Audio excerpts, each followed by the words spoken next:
Among the smoke and fog of a December afternoon, you have the scene arrange itself, as it will seem to do, with "I have saved this afternoon for you," and 4 wax candles in the darkened room, 4 rings of light upon the ceiling overhead, an atmosphere of Juliet's doom, prepared for all the things to be said or left unsaid.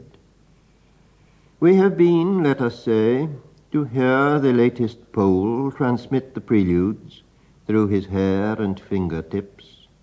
So intimate, this Chopin, that I think his soul should be resurrected only among friends, some 2 or 3, who will not touch the bloom that is rubbed and questioned in the concert room.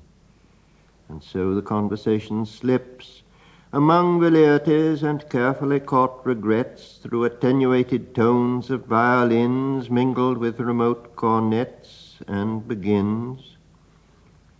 You do not know how much they mean to me, my friends, and how rare and strange it is to find in a life composed so much of odds and ends, for indeed I do not love it. You knew.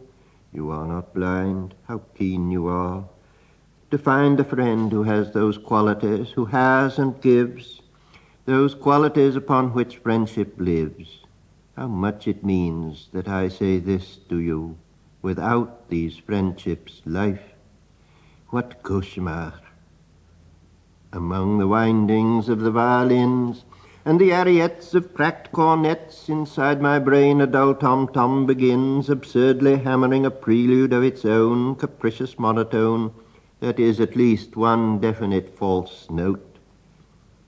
Let us take the air in a tobacco trance, admire the monuments, discuss the late events, correct our watches by the public clocks, then sit for half an hour and drink our box. Now that lilacs are in bloom, she has a bowl of lilacs in her room and twists one in her fingers while she talks.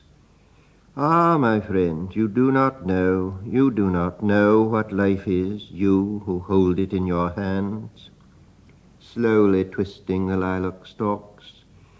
You let it flow from you, you let it flow, and youth is cruel and has no remorse and smiles at situations which it cannot see.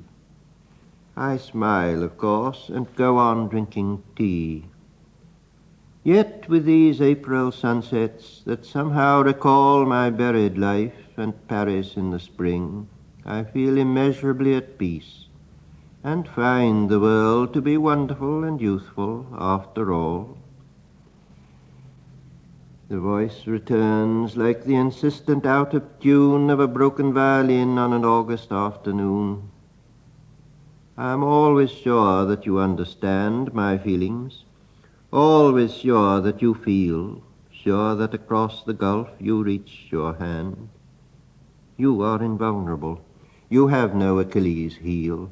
You will go on, and when you have prevailed, you can say, at this point, many a one has failed. But what have I, my friend, to give you? What can you receive from me? Only the friendship and the sympathy of one about to reach her journey's end. I shall sit here serving tea to friends. I take my hat. How can I make a cowardly amends for what she has said to me? You will see me any morning in the park reading the comics and the sporting page. Particularly, I remark, an English countess goes upon the stage. A Greek was murdered at a Polish dance. Another bank defaulter has confessed. I keep my countenance. I remain self-possessed, except when a street piano, mechanical and tired, reiterates some worn-out common song with the smell of hyacinths across the garden, recalling things that other people have desired. Are these ideas right or wrong? The October night comes down, returning as before, except for a slight sensation of being ill at ease, I mount the stairs and turn the handle of the door and feel as if I had mounted on my hands and knees. And so you are going abroad, and when do you return? But that's a useless question. You hardly know when you are coming back. You will find so much to learn. My smile falls heavily among the bric-a-brac. Perhaps you can write to me. My self-possession flares up for a second. This is as I had reckoned. I have been wondering frequently of late, but our beginnings never know our ends, why we have not developed into friends. I feel like one who smiles and turning shall remark suddenly his expression in a glass. My self-possession gutters. We are really in the dark. For everybody said so, all our friends. They all were sure our feelings would relate so closely. I myself can hardly understand. We must leave it now to fate. You will write at any rate. Perhaps it is not too late. I shall sit here serving tea to friends. And I must borrow every changing shape to find expression, dance like a dancing bear, cry like a parrot, chatter like an ape.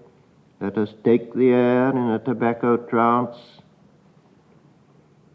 Well, and what if she should die some afternoon grey and smoky, evening yellow and rose, should die and leave me sitting pen in hand with the smoke coming down above the housetops, doubtful for a while, not knowing what to feel or if I understand, or whether wise or foolish, tardy or too soon. Would she not have the advantage after all? This music is successful with a dying fall, now that we talk of dying. And should I have the right to smile?